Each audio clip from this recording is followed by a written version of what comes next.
Keg your own beer. You homebrewers out there, today that's what we're going to talk about. It's hang tight.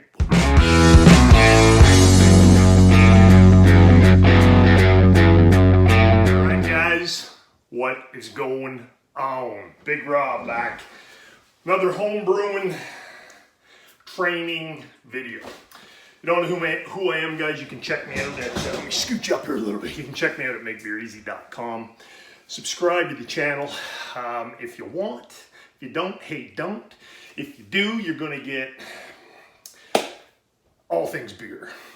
Mostly large proportion, how to make beer, homebrew, craft beer, that type of deal. But I also get into basic, I got a new playlist on here called Beer Talk, where we just talk about beer in general because why? I love beer.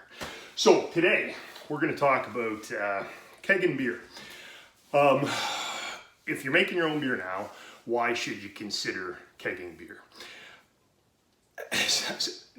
Two main reasons. Number one is simplicity. Okay, it is so much easier to fill one keg with beer versus filling, 24 bottles or 40 bottles, depending on whatever size bottle you're using and how big a batch you brew.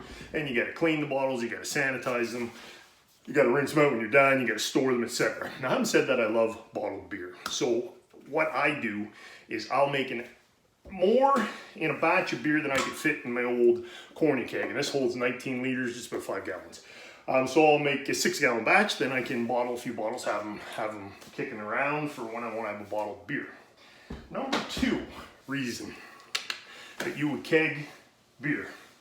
It's pretty cool to have beer on tap. It's pretty cool. I very much enjoy having my own beer on tap, having the buddies over.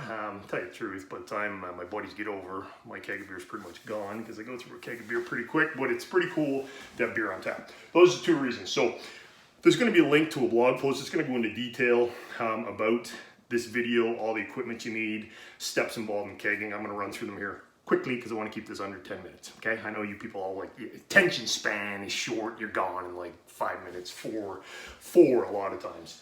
Stick around, man. If I take the effort to do this video, stick around, watch the damn thing. Okay, what do you need? You need a keg, okay? Two different types of kegs. These are Cornelius kegs. They're used pop kegs, okay? Pepsi and Coke both make them. I can't remember which one this is. I think it's a Coke keg, actually, because it has a pressure release valve on top, okay? Ooh, we got some pressure in there. But one's going to be a pin lock, one's going to be a ball lock. What do I mean by pin and ball lock? Different connectors are going to be pin or ball, okay? This one is a pin, and it ain't going to fit on here because this is a ball, okay? I've got both. One's attached to the gas. So we're going to take that off so I can show you. This one here would be a pin lock. So this one would be, I believe, the Pepsi kegs. They don't have the air lock, the air release, pressure release valve in the lids. You can buy them now separately. People are making them, which is kind of cool. Pin lock. Goes on, twists on, bam. Surprised they didn't shoot beer all over the place. That would have been a typical Big Rob move. So you're going to need a corny keg. You're going to need regulators. Ooh, I can smell the beer. Those are both empty, but anyhow, regulator, CO2 tank, all the fittings, okay? So the regulator is how you adjust the pressure. This one here would tell me how much, let me see here. This one here would tell me how much gas is still in my tank. This is a 5-pound tank, by the way. Depending on your setup, 5 pounds are cool if you're gonna use like a mini fridge. Normal size fridge, and you want to, and even I'll show you back there, I've got a freezer that I convert over into a kegerator of sorts using an Inkbird. Okay, an Inkbird is a contraption you plug a normal freezer into, and it regulates it at fridge temperatures instead of freezing temperatures. This fits in good in all those. If you're going to get a setup where you can have your tank on the outside, you might want to do a 10 or 20. Costs about the same to fill a 10 or 20 as it does a 5. Okay, and the price of these aren't too much difference either. Anyhow, that's up to you. That's your decision. You're gonna need this is a gas line. Okay, so this goes from the gas to the top of the keg. Okay, you're also going to need liquid lines. Okay, you're gonna need a liquid line that goes from the keg to your tap. okay? So you need a liquid line and you need these fittings. Don't spray beer on me. You're gonna need these fittings, okay? Quick, what are they, disconnects, I think they're called disconnects. Any homebrew shop has them. If you want to support Big Rob, I've got sites I recommend on my blog where you can go order them. You're gonna need a tap. This is a picnic tap. This is how most people start out until they build themselves, you know, a kegerator or buy a kegerator that's got the cool bar taps, okay? What else can I tell you? You're gonna want to, if your keg does not have a pressure release valve like the, I can't remember if it's Coke or Pepsi's. Anyway, this one has a pressure release. The ball lock one, you're gonna wanna rig up something like this for when you're purging the keg to get all the oxygen out. You're able to do it with pressure release valve. If you don't have one, you gotta rig up something like this where you can jam it on the gas post, and that'll do the same thing as pressure release, okay? So we're gonna talk about that in a sec. So that's what you need, and we're already moving along here. So we gotta get flying. What are you gonna do first? First step in kegging beer, you gotta sanitize the shit out of your keg. What you wanna do is you wanna take the lid off. I don't want to because I'm scared I'm gonna spray shit everywhere. Whew. Not even gonna bother. Take the lid off first. Get yourself a ratchet set, or you can even rig up a good, this one, you'd probably able to use a ratchet set or a wrench. You can buy wrenches or modify a ratchet set. That's what I used to do up in my pub, because I use these at my brew pub too, these type of kegs. And you want to take these pins, posts out as well. That's going to have a liquid line on one of them. It's going to have a gas line on the other. You want to take all that out. You want to get yourself some PBW, powdered brewery wash. You want to fill this up with water. You want to put some powdered brewery wash in, maybe a cup. I've got it on my blog post, the exact amount.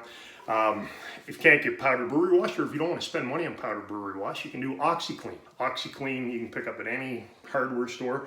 Does the exact same thing. Get the non-scented stuff. You don't want your beer smelling like tulips. Not good. Well, maybe some of you do. I don't know.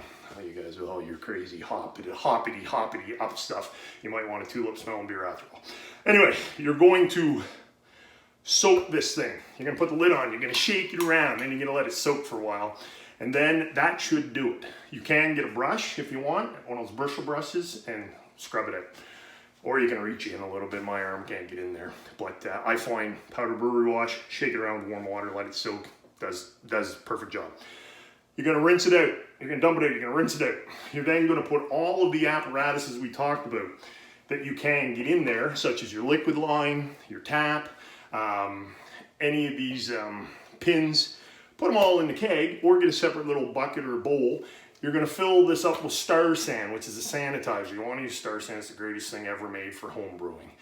It's a sanitizer, it's a food grade sanitizer. You don't even have to be afraid of it with your yeast will eat it. You don't even have to be afraid of it rinsing it out perfectly so it's all gone. It's called no rinse. You don't even have to rinse it. So don't fear the foam, because it's gonna foam. You're gonna soak this son of a bitch in that, and then all the other stuff soak. Okay, put them in a bucket, put it in a bowl, Star San. I'm gonna let that soak for at least half an hour. Now you're ready to fill it. You're gonna fill it just like you did your bottles, guys, okay? You wanna be very careful not to splash it. You wanna get the liquid line from your beer, your fermenter, whether you're using a, I don't even use these anymore, what the hell, hand pump, siphon. Siphon, you wanna get the line all the way down in to the keg. You don't want the splash, you don't want the oxygenate around. You're gonna fill her all the way up as full as you can. You're gonna put the son of a bitch lid back on there. Okay, that's going back on there.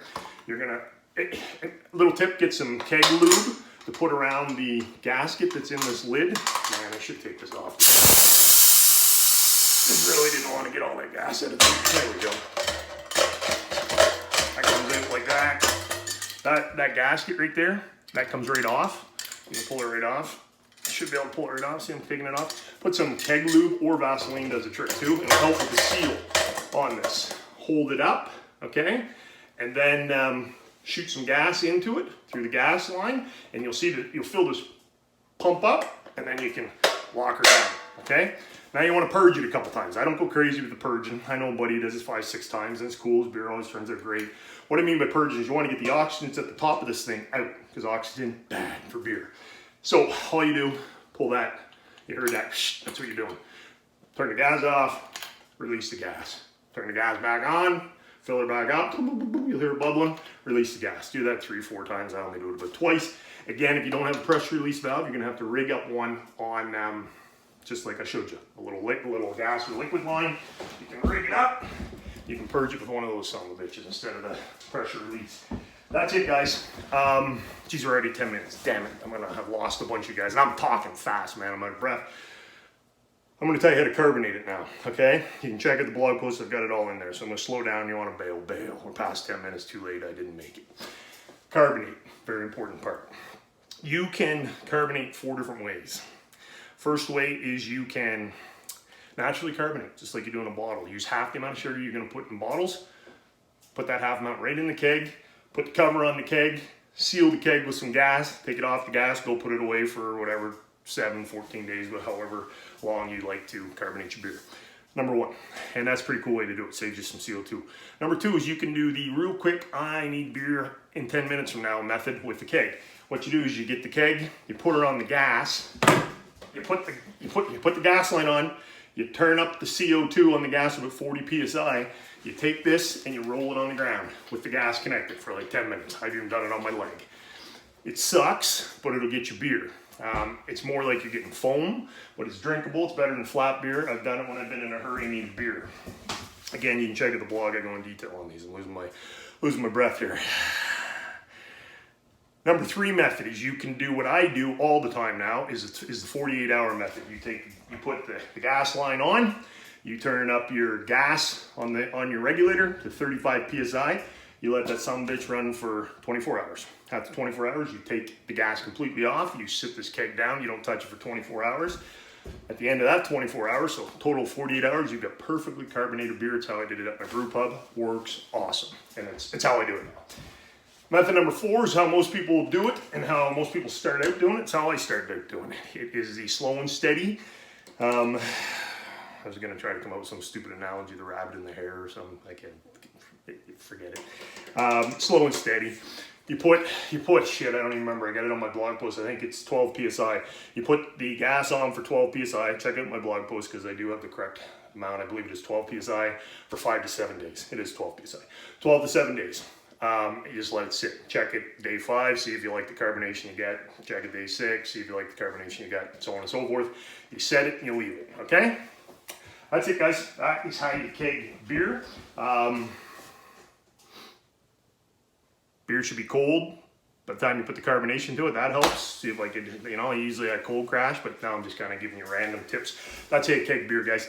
Subscribe to the channel, drop some comments, let me know what you think. I always love hearing from other home brewers. Got any questions, let me know. Head over to makebeereasy.com. I got a link under this video. I'll put it here if you're on YouTube. I'm giving away my top 5 recipes from my brew pub that I personally brewed. You can get all 5 of them for free. That's what I got, boys and girls. Holy shit, I just destroyed a box of bottles.